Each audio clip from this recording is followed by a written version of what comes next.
आकारावरून किंमत ठरत नाही. एके ठिकाणी एक रेशमाचा किडा होता. तो एके दिवशी आपला रेशमी कोश विणत होता. त्यावेळी शेजारी एक कोळी होता. तो मोठ्या चपळतेने आपले जाळे विणत होता. तो कोळी त्या किड्याकडे तिरस्काराने पाहून त्याला म्हणाला, "अरे, माझ्या जाळ्यासंबंधी तुझे काय मत आहे? हे जाळे मी आज सकाळी प्रारंभ केले व आता ते अर्धे अधिक पुरेसुद्धा झाले.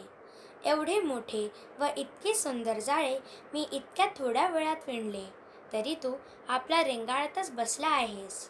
त्यावर रेशमाचा किडा शांतपणे उत्तरला, "अरे, तू वाटेल तेवढी बढाई मारलीस तरी तुझ्या व माझ्या जाळ्यातील अंतर सगळ्यांना माहीत आहे. गरीब बिचाऱ्या निरपराधी प्राण्यांना पकडण्यासाठी तू ते जाळे पसरले आहेस. त्याचे आयुष्य किती क्षणिक आहे बरे. एखाद्या मुलाने हे जाळे पाहिले तर तो एका क्षणात याचा नाश करून टाकेल. उलट माझ्या जाळ्यापासून जे रेशीम निघेल त्याची वस्त्र पुढे एखाद्या राजाच्याही अंगावर बघावयास मिळतील." तात्पर्य: कोणत्याही वस्तूची किंमत तिच्या मोठ्या आकारावरून ठरवायची नसून तिच्या उपयोगावरून ठरवायची असते.